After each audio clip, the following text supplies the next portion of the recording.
QPR's final signing of the January 2025 transfer window was confirmed at 11 PM on Monday, with 21-year-old versatile attacker Harvey Vale joining on a free permanent transfer from Chelsea. Having won the Under-19 Euros with England in 2022, been awarded Chelsea Academy Player of the Year the same season, and enjoyed a successful season on loan at Bristol Rovers in 23-24, Vale arrives to W12 with all-round high praise. But the caveat we didn't see coming is that he's currently sidelined with an injury and won't be able to play at all for the Ars this season. So why would Rangers sign an injured player? What position will he play? And what will he bring to the team when he recovers? In this transfer deep dive, I'm going to talk you through exactly that. So if you like what you see or hear, don't forget to hit like and subscribe on YouTube, or give me a follow and leave a rating on Spotify and Apple. Harvey Vale was born on the 11th of September 2003 in Haywards Heath, England. His footballing journey began at local side Crowborough under-8s, where aged just 5 years old, he was spotted by a local Fulham scout while training with his older brother Morgan. The scout asked Harvey to join a search for a star day at Fulham's training ground, and after a 6-week trial he joined their academy. Over the next 8 years he would gain experience all across the pitch,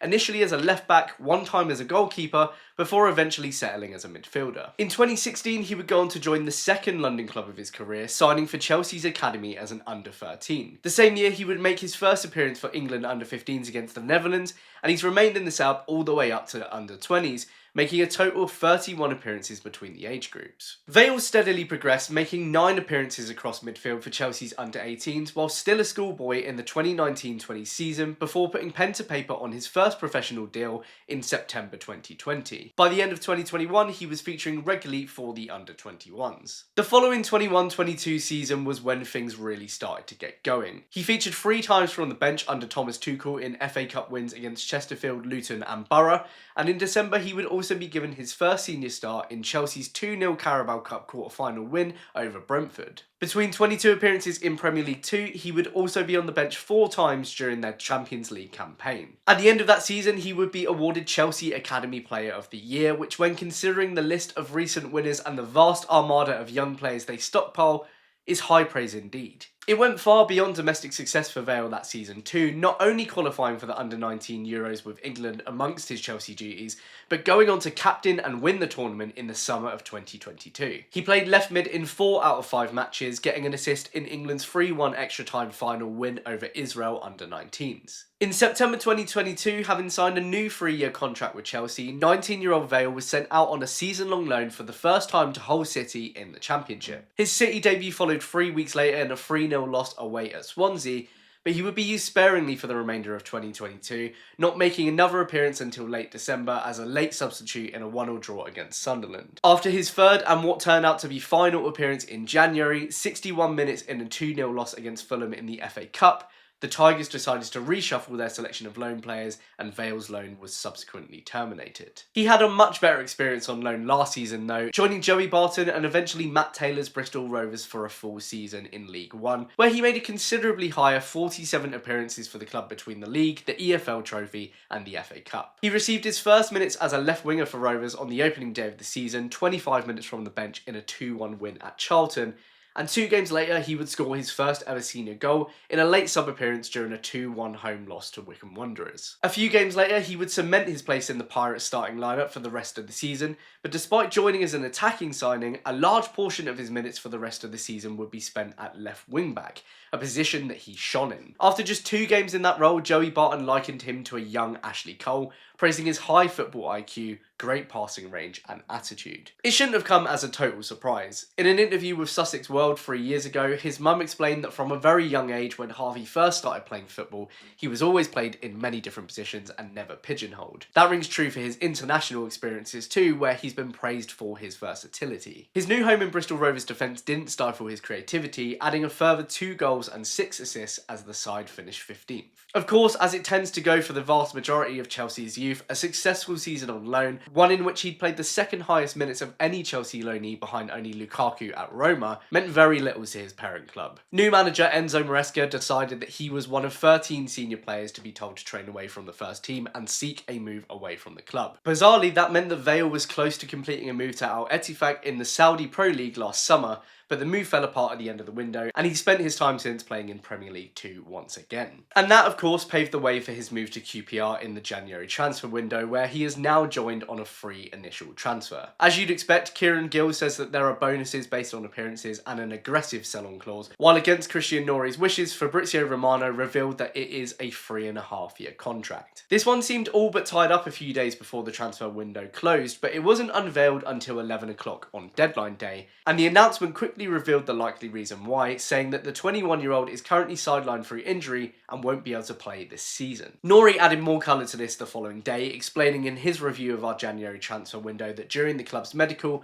an MRI of Harvey's lower back revealed a bone stress injury, something he describes as becoming a more common injury in younger developing players. He goes on to explain that they still decided to push ahead with the deal given Vale's potential and that the injury will fully heal with no long-term issues. Now, unsurprisingly, this piece of news has come as a red flag to some Rangers fans. It's undoubtedly a risk. We've been stung with players with injury histories before, and we continue to be with Jake Clark-Salter once again unavailable for the majority of this campaign. But clearly, the club see it as a gamble worth taking. When you look again at the players providing Vale company in the Academy Player of the Year awards and his achievements with England, there's no doubting his high ceiling. There doesn't seem to be any record of him suffering from this issue before in the past either, which is a positive. Our fans often say that if there wasn't something wrong with a player, they wouldn't be joining QPR, and it is true to some extent. But Rangers did reportedly beat off a number of clubs to his signature this window, so in this context, it feels like it's given us a slight edge to snap up a player with a lot of potential, maybe someone that other clubs might not have wanted to take on knowing that issue. When Nori spoke to the media for the first time earlier this season, he explained that he sees the winter window as a period in which to either correct issues in the squad like injuries or to capitalise on market opportunities. And with Vale joining on a free, he clearly fits into this latter category. So with Harvey having played in a myriad of attacking positions and spending a great deal of time at left back last season, what kind of player actually is he and where will he play for QPR? Well, given his stint at left back for Bristol Rovers and no news on a new deal for Powell, many saw him initially as potentially a new option at left back. But with Rangers signing Escudina on deadline day and Lakesh presumably returning from loan in the summer, as well as Vale's first club interview explaining that he considers himself best in an attacking position off the right in a 10, he looks increasingly much more like another midfield attacking option. Coming in at 5'9", his game is focused around his strong deliveries into the box and his control with his left foot. He's not a pacey player, nor is he especially skillful, but even when he's out wide, he uses the ball well to cut inside and get the ball into the box. Probably his most defining attribute is how progressive he is on the ball. He's very comfortable carrying it forward at defenders, and he has good vision to play other players through, in behind, or into positive attacking spaces. With these characteristics in mind, with pacier options available in our squad out wide, he seems much more likely to be an option as a 10 or as part of that midfield. Though if Saito doesn't sign permanently, he could also play on the left if Chair's future lies in the middle. His passing range is good, if on occasion a tad inaccurate in League One, but as proven with his deployment at left back last season, he has good defensive attributes which could ensure that we're not too open if he plays in midfield. In terms of weaknesses, as I say, he's not the quickest player going, nor is he exceptionally strong, but he does make up for that with his control of the ball, his passing and his vision. The fact that he has that total flexibility to cover other positions, including at the back, is only a plus and will likely have been another green tick for QPR's recruitment team when identifying him. For the time being, we're just going to have to wait until at least the summer to see exactly what the plan is for him, but at 21 years old, he's yet another player in a considerable push to reduce the age of Rangers' squad and bring in more high potential saleable assets. And given the progress we've made on that front this season with the likes of Morgan, Colley, Morrison and Lloyd, that can surely only be a good thing. Right, that's all from me. Let me know as usual what you think about this transfer in the comments below. Are you excited by Vale? Are you concerned by that injury? Do let me know, and if you've enjoyed this transfer deep dive and you're new to Hoopsa, please consider subscribing as well. Cheers!